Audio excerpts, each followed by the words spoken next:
At Arizona State University, we're bringing world-class education from our globally acclaimed faculty to you. Ranked #1 in innovation for 10 consecutive years and #2 among public universities for employability, ASU isn't just ahead of the curve. It's creating new paths to success. Earn your degree from the nation's most innovative university. Online, that's a degree better. Explore more than 300 undergraduate, graduate, and certificate programs at asuonline.asu.edu. Welcome to the VSiN Weekend Morning Line on VSiN, the sports betting network. We keep it rolling. Hour number 3 of the VSiN Weekend Morning Line. Good Sunday morning to you, and still trying to wrap my head around what just unfolded late last night in San Antonio as the Duke Blue Devils, who had a 14-point lead. And as I said earlier in the show, it felt like when Cooper Flagg hit the corner 3 to go up 14 with 8 and change to go, that was the dagger moment. But it wasn't, and Houston kept on battling, and ultimately they came back to win 70-67, and they will take on Florida on Monday night. And I think our next guest will have a little bit of interest in that game because of, as he's mentioned on his pod, his wife is a Florida alum, and it sounds like he's lost out on his children a little bit there with the Terps. It is Scott Van Pelt who joins us right now, courtesy of the Progressive Guest Line. You've told the story a bunch, and you had a great interaction with Todd Golden, the head coach of Florida, just a couple weeks ago regarding Maryland taking on Florida. Is the Van Pelt household on cloud 9 with the Gators 1 win away from a national championship? Yeah. Yes, and they're there. They're there. My wife and kids are there. They were in the building last night. Saw just an incredible battle with Auburn. And look, they're Terps because I'm a Terp. But I mean, the Gators are in the Final Four now. They're in the title game, and they saw it. And they're in a building with I don't know how many people, 70,000 people, and like they've never seen a spectacle like that. I think I joked on Twitter like I think I've lost them, but I'm going to try to get them back in the portal. We'll just have to. Well, we're going to have to get the NIL numbers up, but they're riding the wave. I mean, it's been cool to see them get a chance to see that, and I thought it was going to be them and Duke, but as you mentioned, bringing me in, I mean, that nightcap is an all timer. Yeah, let's get into it. And it's, I don't mean to bring up bad memories for you and Terp fans, but you start to see the comparisons to the 2001 Maryland Final Four game against Duke. And now 20 some odd years later, the script is flipped and Duke is on the other side of a lead blown there. You have talked about it a lot. I've been a big fan of this Houston team, but I'll be honest, as a bettor in the way that you and I, Scott, like to bet, it felt like, here we go again. All you got to do is just put money line parlays out there, and you're just going to win every single thing. How did Houston do it, in your opinion, last night? And was it more of a collapse, or was it this will of this Houston team to get the victory last night? I think it's both. The fight that Houston brought to the table. I mean, Kelvin had the great quote about the last possession. He said that we trusted our grown man our grown up against their teenager. And Juwan Roberts is a 60-year guy. And I've joked for years. It's not a joke. I mean, the line I've said for years about Houston is that they don't have to get out of the pool when it's adult swim because it's all men. They are grown up, and they battled, and they got every rebound. They were incredibly physical and turned the screws on the pressure on defense. Duke didn't have a field goal made in like the last 10 minutes. They didn't get rebounds. They couldn't get the ball in bounds. I mean, Duke certainly conspired in his own demise. But think about the patience of Houston. I watched it back a bunch last night, Tim. The sharp three required patience in a moment where you'd probably be frantic because you're down 6. But he had the patience to kind of drive to his right and head fake to clear it so that he got the look he wanted. Makes the 3, timeout, then they steal it. Then they get a tip dunk, and it's 1. Then on the inbound, they were patient. They didn't foul. I'm not sure who had it. I want to say it was Knipple. Whoever it was is a better free throw shooter than Proctor. They wait for Proctor to get the ball, who's not a terrible free throw shooter, but he's the worst on the floor for Duke. Duke's not in the double bonus, so he misses, and now that call on Flagg's getting a lot of attention. I agree it was a bad call, but I almost think if you gave Duke the choice, think about it. You can have the choice. It's a foul call, and you send a 62% free throw shooter to the line for a 1-and-1, down one, or Houston has the ball down 19 and they can take the last shot because Cryer had the ball. I honestly think Duke could probably take a 62% free throw shooter for the 1-and-1, knowing even if he makes them both, we still have the ball and we can draw it up for flag, which they got. So, I mean, the whole thing was nuts. They melted, yeah, but Houston didn't blink. And, culture, toughness, whatever cliche you want to use, it all kind of applied. And it was incredible, truly an incredible scene, which played out over the last, minute, 2 minutes, 3 minutes, whatever time you want to use. Yeah, there's no doubt about it. Scott Van Pelt joining us courtesy of our Progressive Guest Line. He'll be headed down to Augusta later today. Of course, Masters coverage on ESPN all week long, anchored by Scott there. So we look ahead to tomorrow night, and I'm sure you'll be nestled in to watch this one and with a rooting interest, at least from part of your family on Florida. I just talked about it, Scott. Look, I've been riding this Houston team a little bit here. Did I think I'd get home last night? No, I did not. But, hey, we'll take it when you look at all the favorites that have been coming home throughout the NCAA tournament. I've asked this question to a bunch of people, and I'm curious your perspective here on this. And maybe you've already alluded to the answer, which is Houston, is this a 2015 Wisconsin situation where they went out, they beat undefeated Kentucky, and then they lose to Duke? Or is this, and I don't know if this is a fair comparison, is it 91 Duke over UNLV, who responded by beating Kansas to win that title? Is there comparisons there? How do you think Houston responds to that victory last night? Well, the Duke UNLV thing had a lot cooked into it, man. I mean, they got beat in the title game by 30, like the year before in 90. So there was, I think that's a standalone for me. I think this Houston team, what they have is true culture and grown-ups. I mean, Roberts is a 60-year guy. They've got men. They're tough. But Florida has so much depth. We saw it against Maryland reveal itself for sure. We saw it in an absolute, haymakers yesterday with Auburn. They've got so much depth on the front line. Florida does that. And then they've got a guy in number one who doesn't miss shots. I mean, and I just love the story. I mean, he was heavy. He was overweight at Iona. He went to go to Florida, and Pitino had like $1,100, and he was like, "You want to stick around?" He's like, "No, I'm good." I mean, I think Florida. I mean, they're a slight favorite. Stanford Steve said he thought Houston was going to win it all when they went to the Final Four. I get repping that side and the toughness they showed last night. I just think that the depth of talent on the Florida side, they should feel good about it because you're going to need it to stand up in the face of that Houston team because they're relentless, man. Yeah, right now, point spread sitting at 1. It's a true coin toss for this national championship tomorrow. Scott Van Pelt joining us here. Scott, on Friday night, you guys had Alex Ovechkin on. Of course, as everyone knows, you've moved back to your hometown there of the nation's capital. So what are you expecting to see from the Great Eight? Does he get it done tonight, or this afternoon, I should say, on the island? Yeah, I mean, I think so. I wonder. I've seen some talk about, do you want to try to have him do it at home? I think you don't mess around with stuff like that. Just karma. Cosmically, like this guy's been a gamer all year. Put him on the ice. It feels like it's coming, and it was so cool to see Ovechkin with Gretzky watching, and a guy locally who you would know is a reporter here in DC named Chick Hernandez asked about, well, now you've done it, and Gretzky's like, hold on, he hadn't done it yet. Can I get 24 hours? And you saw the competitiveness in the guy that was really cool. It's amazing. This Caps team was not thought to be this year. We thought it was going to be kind of a parade for him, and they've got the most points in the East. So I think there's two storylines. I want him to get it clearly, but I'd love to see this team make a run deep into the spring. So it's been a fun year for them. Ovechkin's been amazing, and it was obviously a treat to have him on. Yeah, you weren't in town just yet. You and I were ships passing in the night. I left D.C. to come out here to Vegas when you and Steve were coming to town. But, man, the parties that those gentlemen enjoyed when they won that cup in 2018, I think there might be people still hungover from the events. Those that know. I mean, if you're anybody that knows the D.C. area, down on the waterfront by Tony and Joe's in the fountain, there's a high-end joint called Cafe Milano. The boys came in wrecked.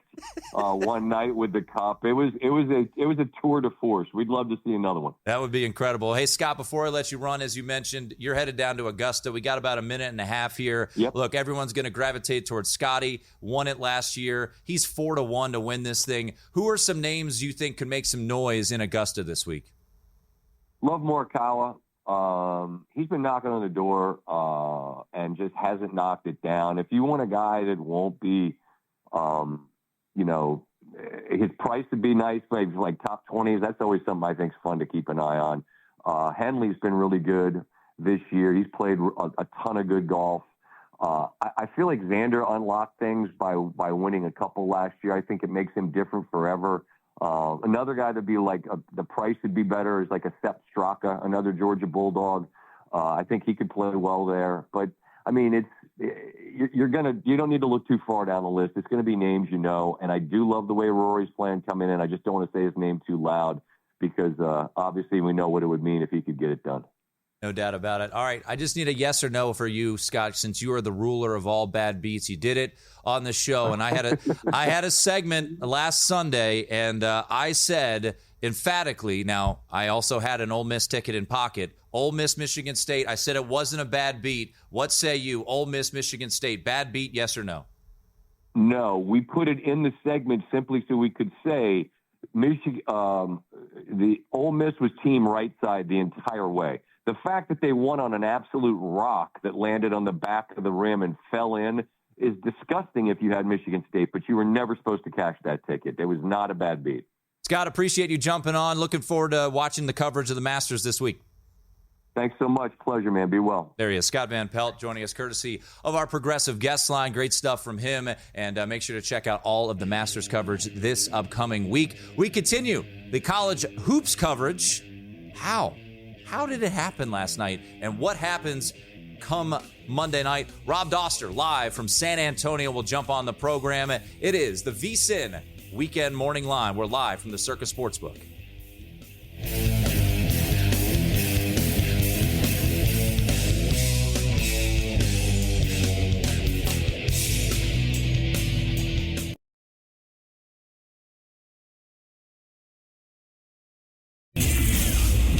Tuned in to the VSiN Weekend Morning Line. Yes, indeed. We keep it rolling here, and we keep trying to think about how that happened last night. Houston, a 70-67 come-from-behind victory where they trailed the greatest offense per KenPom in history. He's only been around since 1997. By 14 with 8 minutes to go, and came back and won the game, holding Duke to just one made field goal over the final 10.5 minutes. Thanks to Scott Van Pelt for jumping on the program, giving us his thoughts on not only what to anticipate on Monday night, but a little thoughts on the Masters. And let's jump back into the college basketball discussion and welcome in from the Field of 68, Rob Dauster, who's down there in San Antonio. And Rob, I can only imagine, I was listening to you guys last night, and you guys do an amazing job when games conclude, just trying to wrap your heads around what just happened. Because, I was sitting there, and not that it's all about, your personal bets, but I'm thinking, God, Houston +5's got no shot here. They're down 14, and they just start chipping away. How did Houston do it? You were there. You were in San Antonio watching this game. How did it happen by this Cougar squad? I still don't really know. I'm still like, I'm about 12 hours removed from it right now, and I'm still sitting here like, what in the world did I just watch last night? And I had this debate last night. I think that this was more about Duke giving it away than it was about Houston making the comeback and winning it. Like they decided to take the air out of the ball. They decided to try to slow it down. They decided to try to, bleed clock. It's almost like when you're a football team and you decide that you're just going to start like running every single play to try to get rid of the clock and try to end the game instead of killing the team off. And I think it came back and kind of bit Duke there.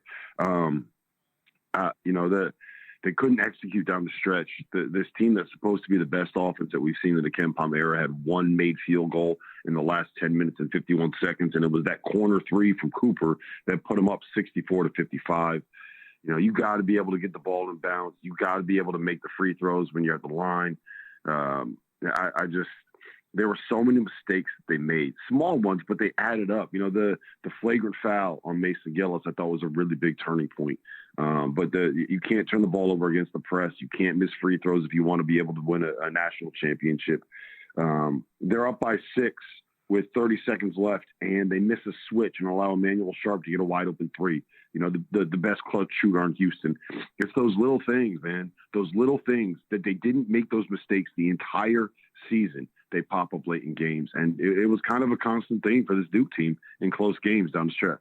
Yeah, the Houston team just didn't go away, and you mentioned the Sharp three-pointer. He buries that. Then they get the quick turnover. They miss the 3, but then they get the board. They get the dunk back, the put-back dunk, and here we go. And we were just talking about it with Scott, and it's the small things, right? Where Rob, Houston.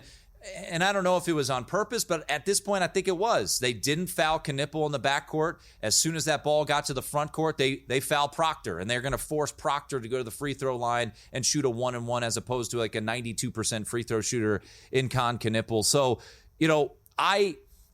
I asked the question, I know you guys discussed it as well. It's like, rank these coaches heading into the Final Four. And then just by process of elimination, I had to put Sampson there at 1. And it proved out, man. I guess it's a slight knock on Shire, but Sampson at the end of the day proved that he was the grizzled vet there on the sidelines.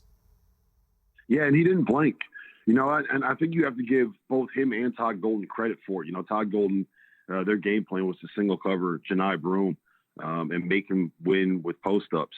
And Janai did it in the first half, and Auburn was dominant. And in the second half, Florida's big stepped up. They stuck with their game plan despite the fact that it wasn't working in the first half. You got to give him credit for that.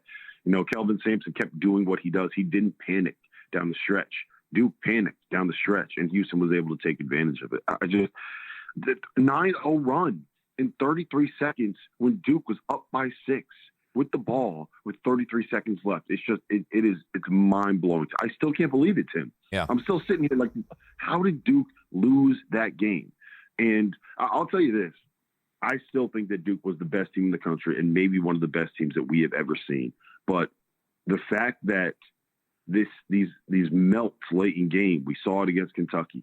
We saw it against Kansas. We saw it down the stretch of the ACC tournament against North Carolina when they got lucky that North Carolina committed a lane violation, right?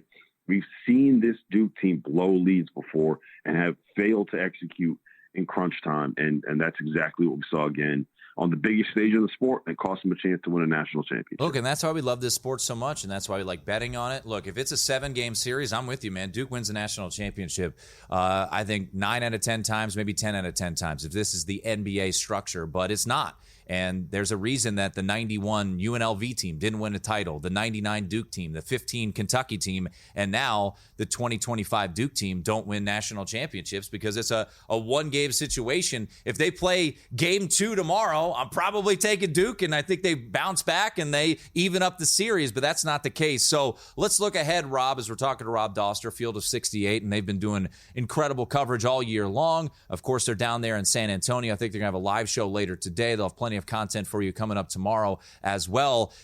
Because this game was so nuts, we don't talk a ton about Florida, where you get another epic performance from Walter Clayton, who is starting to etch his name into some rarefied air, man. When you can say you and Larry Bird are the only two to do something, that's a pretty unique fraternity to be a part of. So when you look ahead to Monday night, and the guard play that we're expected to see here, how do you see this one playing out? Does Walter Clayton continue to play at this elite level? I mean, why would we ever doubt him at this point? Why? He is an absolute assassin, man. Like the shots that he hit, and Tim, you know this, man. You played contested threes where someone is basically high-fiving you as you release the ball. Those shots are impossible to hit, and Walter Clayton hit like 3 of them in the second half last night. One of them, the one in the corner over Chad Baker-Mazar, like that. No one makes that shot. Nobody. Steph doesn't make that shot, and Walter Clayton made it last night. And I don't think he realizes what he's doing. You talk to him after the game, and it's like he just won a pickup game, right? Like he was playing with his buddies down at the park, and they just won 21-19, and they stayed on the court. That's what his reaction was. He shows no emotion. He shows no reaction. I don't think that the pressure impacts him. I don't get it. I don't understand why he is so good at doing these and making these tough shots, but he is. He is an absolute killer. And if you enjoy watching small guards make tough, deep threes, then Florida against Houston is going to be your Super Bowl, man. You got Walter Clayton, you got LJ Cryer, you got Emmanuel Sharp, you got Elijah Martin. This national title game, it didn't matter who we were going to get in the national title game, right? Like, I was kind of hoping for Duke Auburn just because the Clash of the Titans, the Player of the Year storylines, the two best teams all season long. But you know what? Kelvin Sampson having the opportunity to win his first national championship with everything that he's gone through and the way that he's built that Houston program, that's an unbelievable story. Todd Golden going through what he went through this season, taking a Florida team that has not been to a championship game since Billy Donovan won his second, getting them back onto the pinnacle of the sport, that's an unbelievable story. I'm here for it all, man. And I'll tell you this. Both of those staffs, and not to take away from Duke and Auburn because I like all those guys, but both of these staffs are just so unbelievably likable and unbelievably real. You know, the emotion that you saw on the sideline from both of them was unlike anything I can remember seeing from a national semifinal. They were fired up. They were excited. And I can't wait. I think the environment in there on Monday night is going to be spectacular. There were significantly more Houston fans than I thought there would be in the Alamo Dome last night. And they showed up, they showed out, and they got to see one of the greatest comebacks in the history of college basketball, given the circumstance. Yeah, and I forget who made the point, and it was a good one, which is now Duke and Auburn fans are going to put their tickets on the secondary market, and Houston, which is like a 3-hour drive away, can make the drive over. If you didn't go on Saturday, now you can go on Monday. So I do think from a standpoint of that, atmosphere-wise, Rob, Houston should have a little bit of an edge. All right, before I let you run, got about a minute here. Florida wins. Who's the X factor? Houston wins. Who's the X factor? If Houston wins, I think the X factor is probably going to be Juwan Roberts to me. You know, the Florida front line kind of got picked on a little bit by Janai Broome, and Juwan Roberts is a guy that can take advantage of some of those guys because of the way they use him in space and the way they roll him to the rim, right? So I think he's a big one. The other part of it, Miles Hughes, if he stinks again, then they're not going to win the national championship. So I don't know if he counts as an X factor when he's been your best player for a month, but he's got to be better.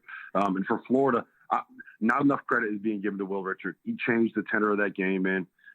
He got the offensive rebound and the putback at the start of the second half. He had 3 defensive plays. There was a steal. He came up with a loose ball. Like, his effort, all the stuff that doesn't show up in the box score, his effort set the tone for the second half. I don't think he got enough credit for that. Rob, appreciate it, man, and looking forward to your coverage tonight and tomorrow before the title. Well, look, you know what, man? The good news is I'm not going to have to sweat out any bets because I got no money left thanks to the way those things. There he is, Rob Dauster. Hopefully he'll start a GoFundMe there with some of his lost bets. Hey, just a reminder, if you did lose some of your money, at least Derek Stevens is helping you out, giving you 15% off of Circa, the D, and Golden Gate. Use this promo code VSiN15 if you want to book your stay here in Vegas. Come hang out with us, circalasvegas.com.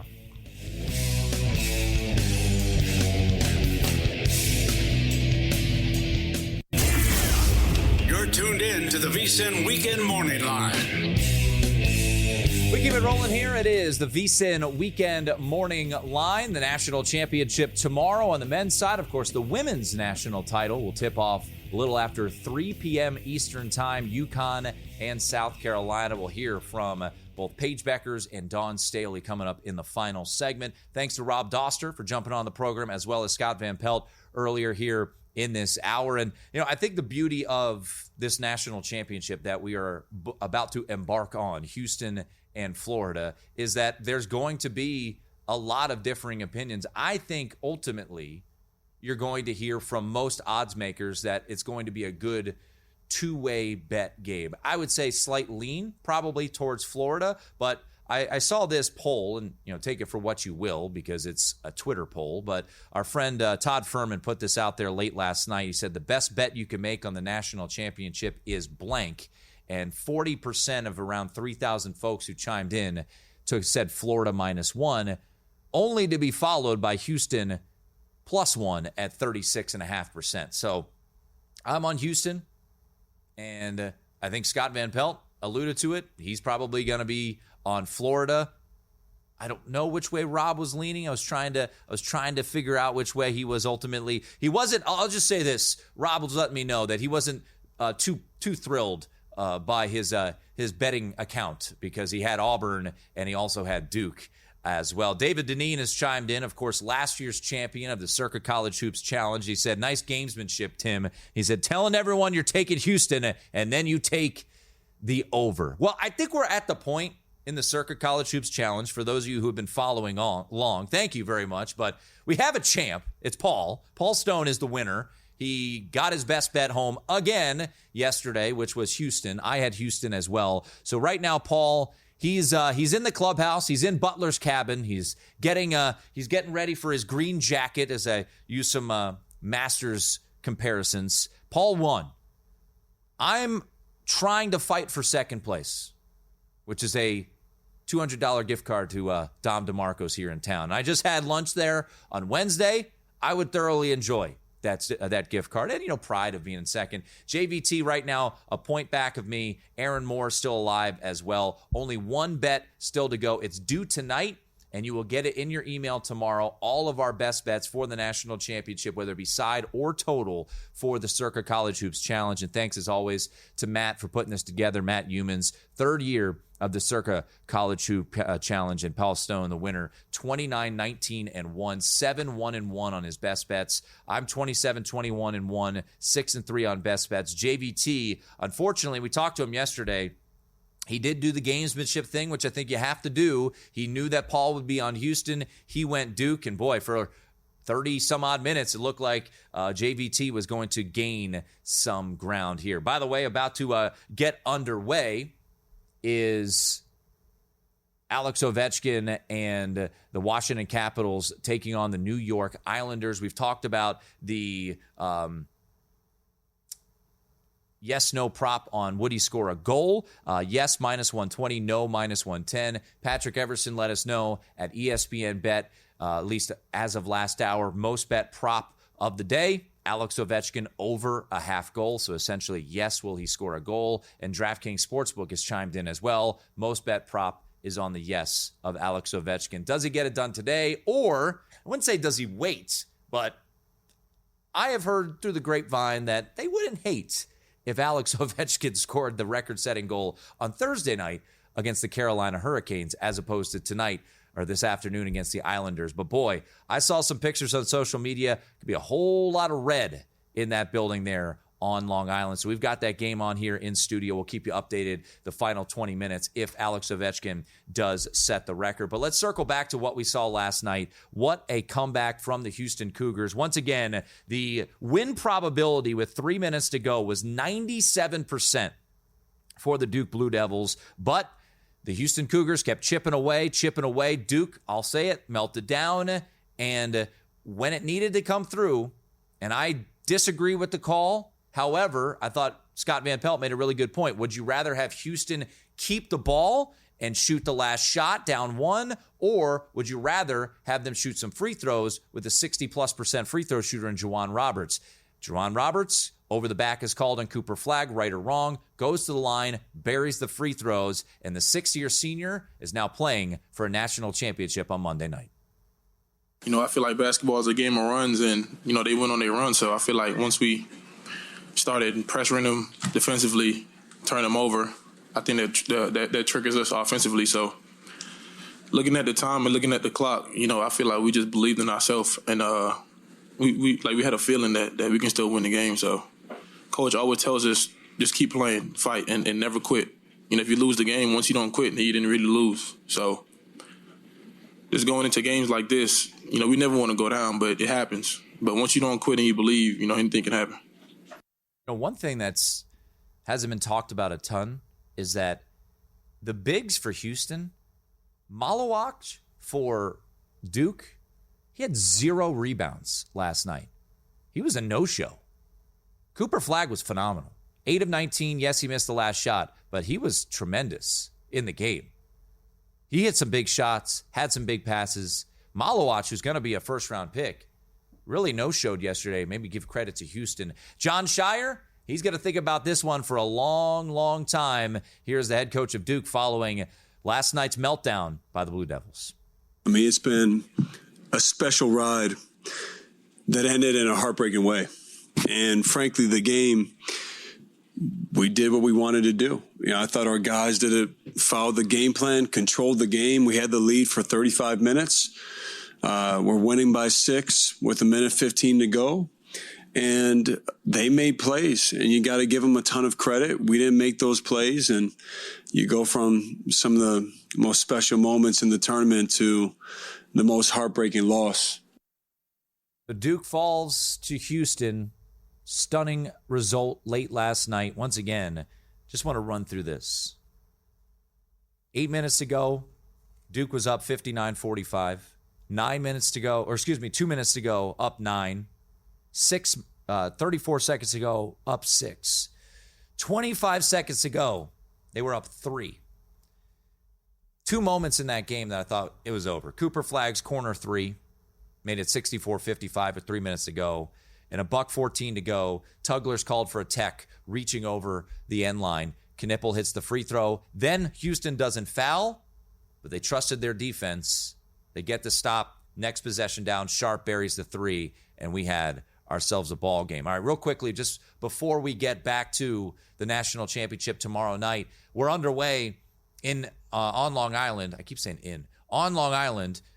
Islanders and Capitals, and Todd Furman just texted me and let me know that we saw a little steam on the number here, so I tweeted this out. The yes-no price on Alex Ovechkin to score a goal at circa -120 yes, -110 no. I tweeted that out about an hour ago. It closed yes, even money, no, -130. So take that for what you will. Feels like some of the guys who manipulate the market, move the market on the no price here for Alex Ovechkin against the New York Islanders. We'll see how this game unfolds there on Long Island. A lot of red in attendance there in New York as the Capitals try to take down the Islanders, and we see if there is a record to be set here tonight. Well, Houston and Duke obviously getting a lot of the attention, but the performance from Florida, yet again, they get it done. Let's hear from Todd Golden, the head coach of Florida, as his team prepares for a national championship game.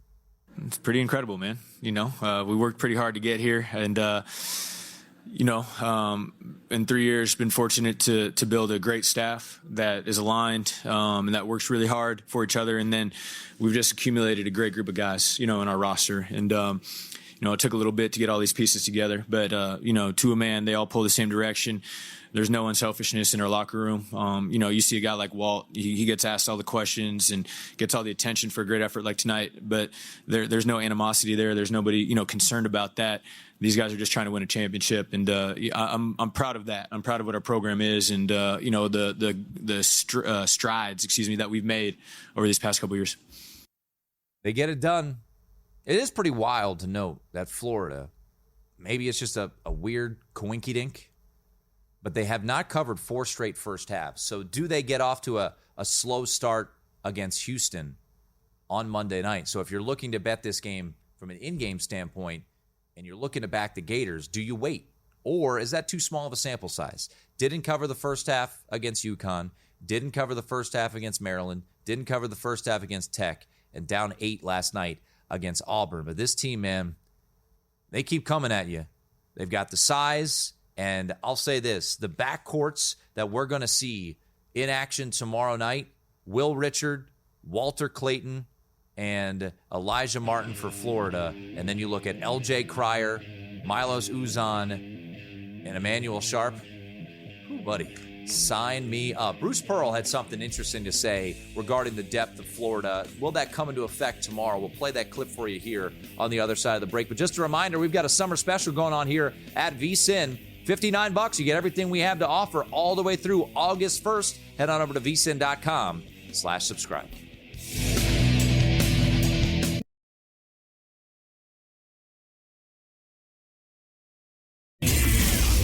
You're tuned in to the VSiN Weekend Morning Line. Putting a bow on the show. It's been a fun one. Thanks to everyone who's joined us here on the program. Seth Greenberg joined us in hour number 1.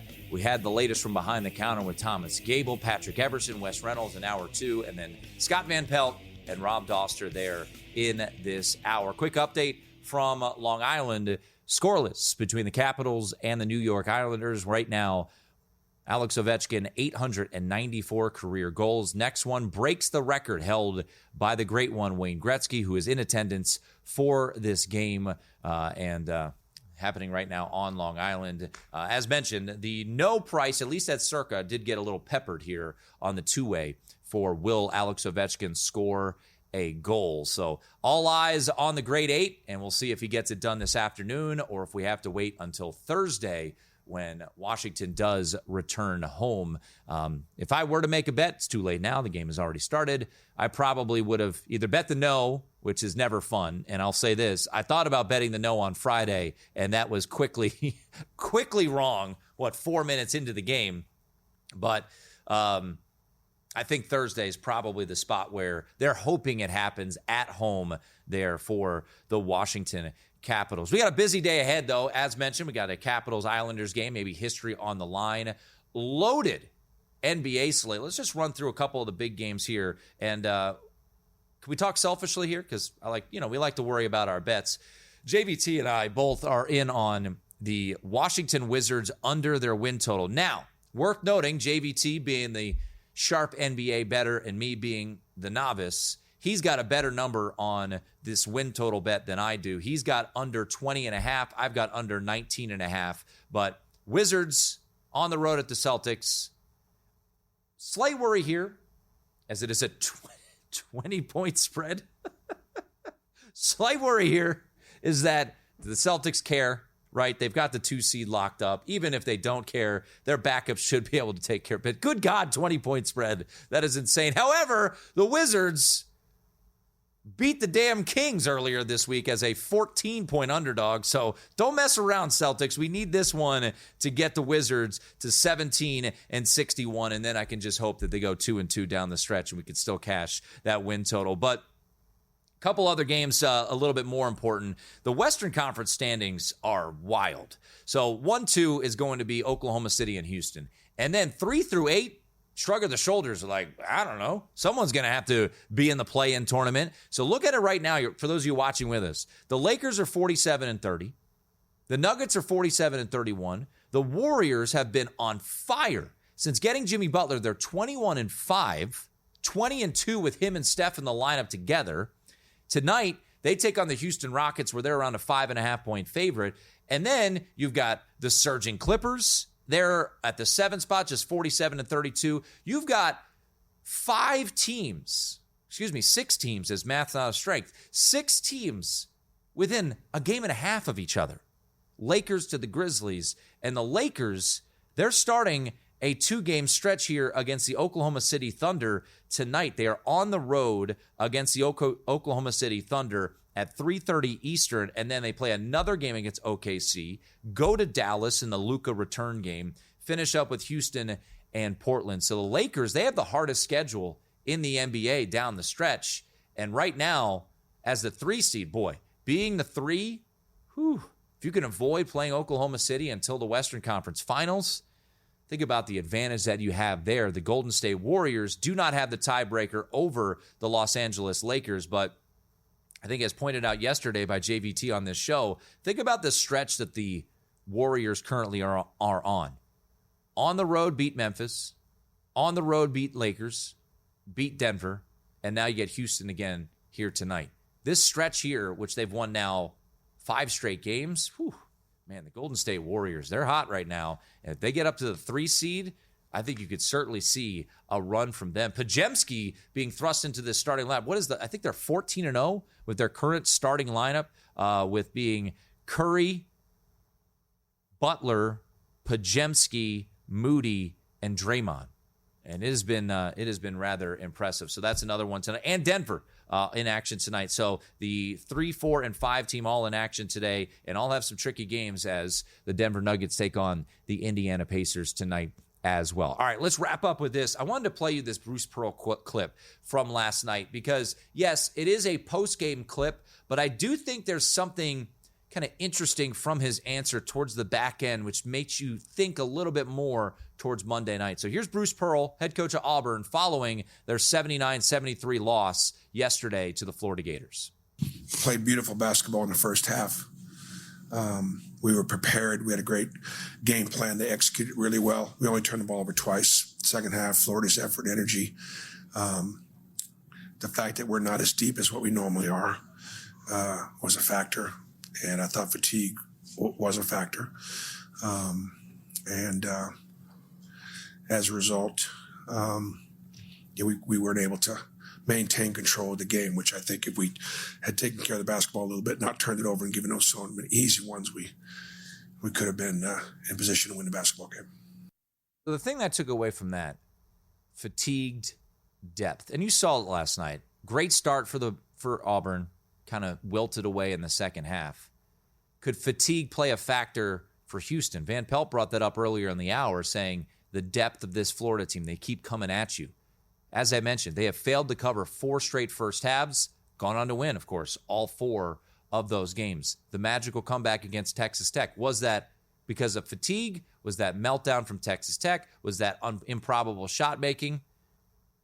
I'm going to be on Houston. I've already made the bet. But do I have concerns about the depth of this Florida team? Absolutely, of course. They continue to come at you. They've got pieces. They've got size.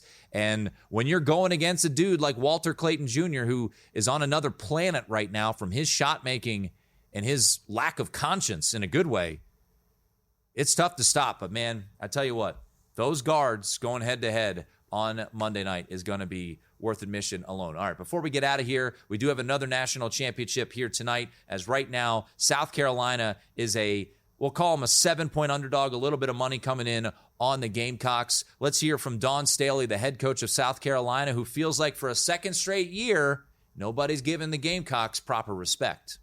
It happened to us last year.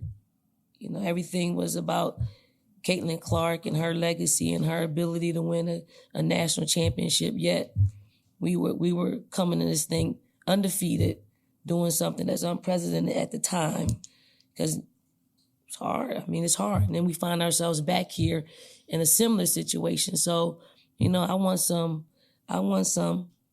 the sentiments to be about our players and what our players been able to do equally, because there's room to do both.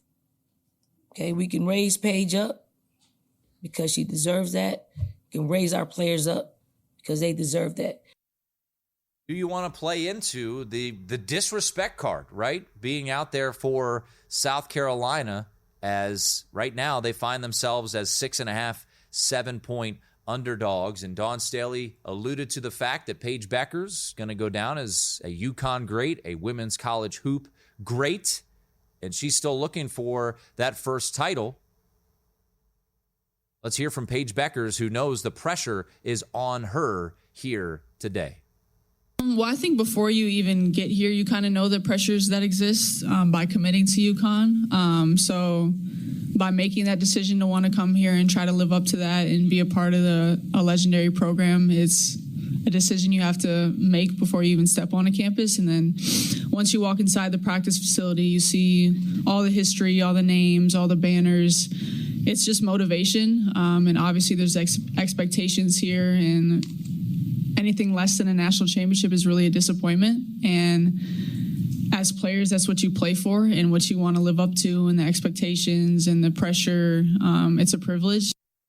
He's been playing at an elite level. A couple of notes from John Ewing over at BetMGM from a couple hours ago. UConn women getting 60% of bets, 77% of money on the spread. And Paige Beckers, the most bet championship prop today, over 24.5 points, 75% of the bets on Paige Beckers. Right now, at most shops, line sits at around 6.5. If you do like the dog, Circa sits at 7. South Point looks like still at 7.5. Quick update from Long Island. It's 2-0 Islanders. 2 goals scored by the New York Islanders, and that is not ideal if you're looking for history to be made, but we will see how it all unfolds there. I do want to hit one tweet before we get out of here that made me laugh as we are all watching and see if history will be made. Pete Blackburn says, Alex Ovechkin has accomplished a feat that was once considered impossible. Get the entire world to watch a New York Islanders game. Well, the Islanders lead 2-0. History right now waiting for Alex Ovechkin. Maybe it'll happen on the next program, Ready, Set, Bet, which will be hosted by Matt Brown and Mike Somich. They're coming up next, followed by 7 hours of live Bet Sunday. I'm Tim Murray. This has been the VSiN Weekend Morning Line.